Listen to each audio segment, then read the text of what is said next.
दोस्तों, एक 15 साल की लड़की एक 32 साल के लड़के से प्यार कर बैठती है और वो उसके पैसों के लिए कुछ भी करने के लिए तैयार हो जाती है, जो कि 15 साल की उम्र में उसे ये नहीं करना चाहिए था। और इसके साथ आगे क्या होता है यह हम फिल्म की कहानी में देखेंगे। तो हेलो दोस्तों, कैसे हो आप सब? उम्मीद है ठीक ही होंगे।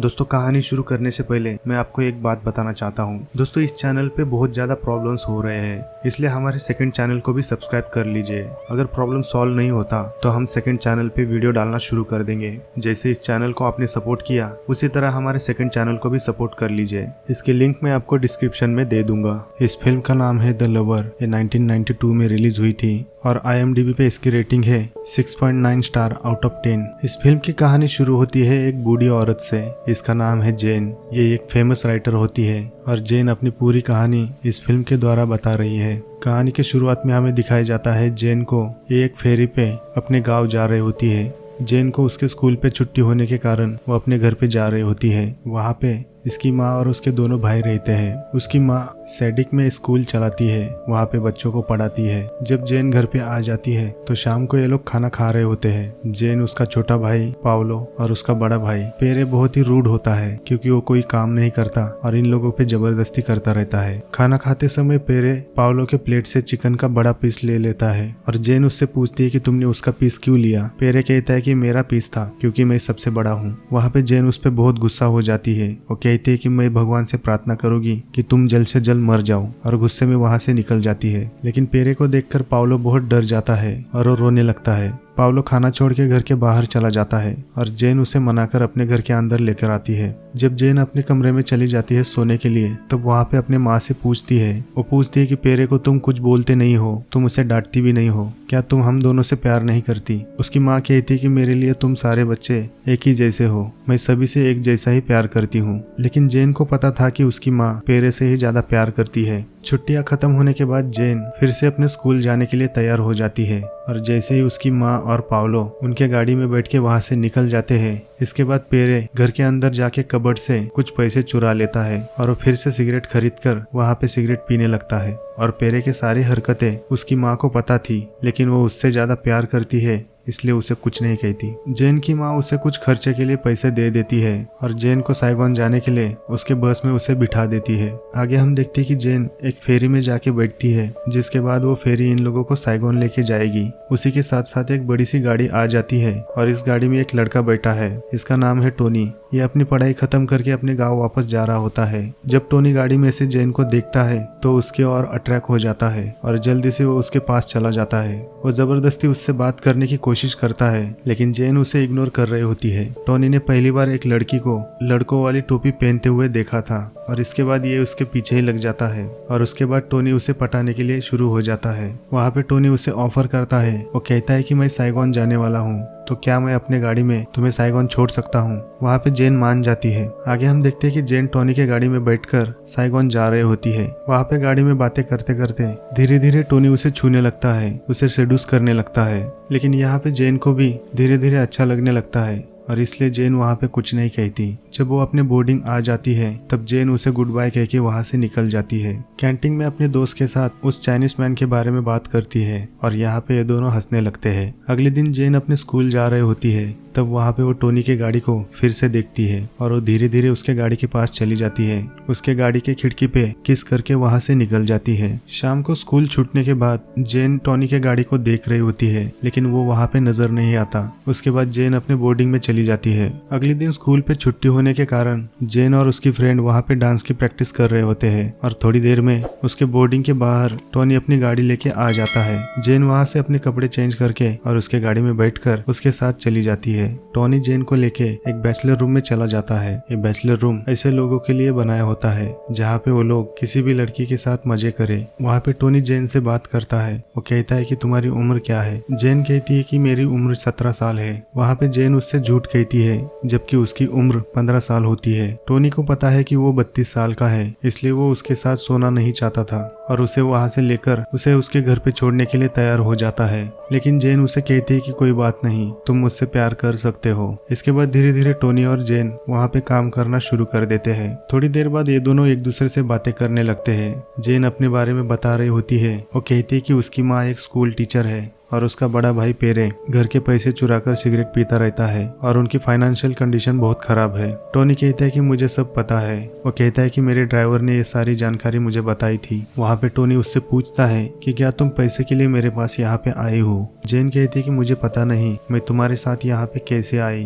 दोस्तों पूरा दिन भर वो उसके साथ ही रहती है। जब शाम होती है तब टोनी उसे खाना खाने के लिए एक होटल में लेके जाता है। वहाँ पे ये दोनों खाना खाते हुए एक दूसरे से बातें करते हैं। जेन कहती है कि मेरी माँ मेरे लिए एक अच्छा आदमी ढूंढ रही है, क्योंकि वो कहती है कि अगर उसे पता चला कि मैं एक चाइनीज मैन के साथ हूँ तो वो मुझे मार देगी और मेरा भाई वो तुम्हें मार देगा। टोनी कहता है कि तुम्हारी माँ सही सोचती है, क्योंकि हम दोनों की शादी नहीं हो सकती। हमारे रिवाज में हम चाइनीज मैन को एक चाइनीज लड़की से ही शादी करनी पड़ेगी। और वो कहता है कि मैं तुमसे शादी नहीं कर सकता। वहाँ पे जेन भी थोड़ी सी नर्वस हो जाती है, क्योंकि दोस्तों कहीं ना कहीं जेन टोनी से प्यार करने लगी है। लेकिन वो हंसने लगती है। वो कहती है कि मुझे भी चाइनीज लोग ज्यादा पसंद नहीं है। और फिर ये दोनों वहाँ से निकल जाते हैं। शाम को जब जेन बोर्डिंग में चली जाती है, टोनी ने उसे कहा कि उन दोनों की शादी हो नहीं सकती, तो वहाँ पे वो बहुत दुखी हो जाती है, इसलिए वो रोने लगती है। अगले दिन टोनी का ड्राइवर जेन को लेने के लिए उसके स्कूल के सामने आ जाता है और जेन वहाँ पे उसके गाड़ी में चुपचाप बैठ जाती है। उस बैचलर रूम में चली जाती है जहाँ पे टोनी उसका इंतजार कर रहा होता है। उसके बाद यहाँ पे ये दोनों फिर से काम करना शुरू कर देते हैं। रात को फिर से ये दोनों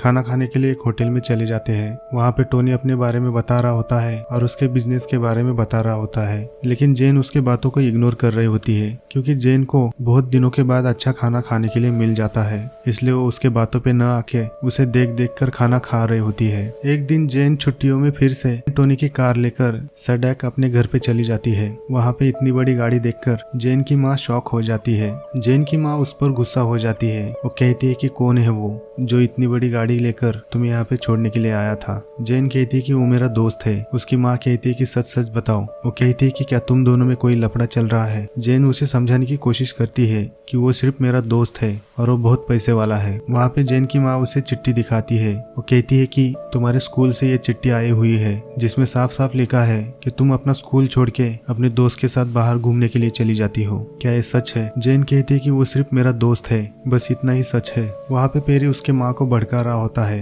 वो कहता है कि उसे मारो, तब तक मारो जब तक वो सच न बताए। लेकिन उसकी माँ उसे नहीं मारती। वहाँ से वो चली जाती है। अगले दिन हम लोग देखते हैं कि यहाँ पे उसकी माँ उनके बच्चों के साथ स्कूल को धोने लगते हैं और पेरे उसके कबर्ड से पैसे निकालने में बिजी होता है। लेकिन इस समय उसे पैसे नहीं मिलते, क्योंकि उसके माँ ने उसके सारे पैसे वहाँ से निकाल के कहीं और छुपा दिए होते हैं। अगले दिन ये लोग सज धज के साइगोन जा रहे होते हैं, क्योंकि टोनी ने जेन के घर वालों को खाने पे बुलाया होता है। जेन अपनी फैमिली को लेके होटल में आ जाती है। वहाँ पे टोनी ऑलरेडी उन लोगों का वेट कर रहा होता है। जेन अपनी फैमिली को टोनी से मिलवाती है। जेन का भाई पेरे फुल एटीट्यूड में वहाँ पे बैठ जाता है और टोनी को खुन्नस दे देकर उससे बात कर रहा होता है। इसके बाद ये लोग खाना खाना शुरू कर देते हैं और वहाँ पे टोनी अपने बारे में उन लोगों को बता रहा होता है। उसके बिजनेस के बारे में, उसके पढ़ाई के बारे में वो उनको बता रहा होता है। लेकिन वहाँ पे कोई भी उसकी बातें नहीं सुन रहा। सब लोग भुक्कड़ की तरह खाना खा रहे होते हैं, क्योंकि इन लोगों ने इससे पहले इतना अच्छा खाना कभी खाया नहीं होता। और वहाँ पे टोनी को भी पता चल जाता है कि इन लोगों को मेरे बारे में सुनने के लिए कोई दिलचस्पी नहीं है।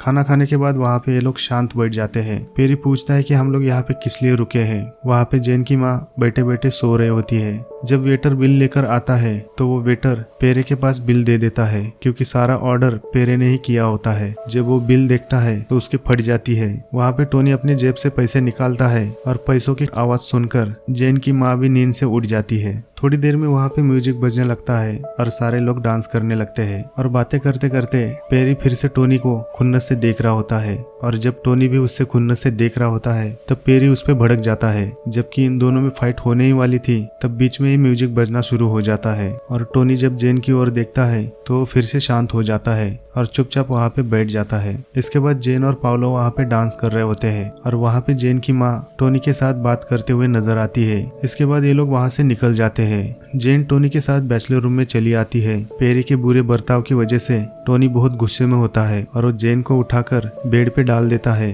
और जबरदस्ती उसके साथ काम करना शुरू कर देता है। उसके बाद जेन उससे बात करने लगती है। वो अपने घर के खर्चे के बारे में बताती है और टोनी भी वहाँ पे गुस्से में बोल देता है कि तुम्हें कितने पैसे चाहिए। वहाँ पे जेन कहती है कि मुझे 5,000 की जरूरत है। टोनी फटक से उठकर अपने पॉकेट से 5,000 निकालता है और उसको दे देता है। अब यहाँ पे हमें समझ में आता है दोस्तों, प्यार तो बहुत दूर की बात है, ये दोनों अपनी अपनी जरूरतें पूरी करने के लिए एक दूसरे के साथ रहते हैं। दूसरे दिन जेन उसकी माँ को पैसे लेने के लिए बुला लेती है। जब जेन की माँ उसके स्कूल में आती है तब वहाँ पे जेन से पैसे ले लेती है और वो प्रिंसिपल के पास चली जाती है। वहाँ पे वो प्रिंसिपल को ही उल्टा समझाने लगती है। वो कहती है कि जेन एक बच्ची नहीं है, वो अब बड़ी हो चुकी है और वो कहती है कि उसे ज्यादा टॉर्चर मत करो। प्रिंसिपल उसकी बातें सुन के शॉक हो जाती है क्योंकि वहाँ पे जेन की माँ भी खुश हो जाती है क्योंकि उसे पता है कि जेन के दोस्त की वजह से उसे पैसों की मदद हो रही है। यहाँ पे हम लोग देखते हैं कि स्कूल के सारे फ्रेंड उससे बात नहीं करते, वहाँ पे उसे चिढ़ा रहे होते हैं क्योंकि उसे भी पता है कि उसकी जिंदगी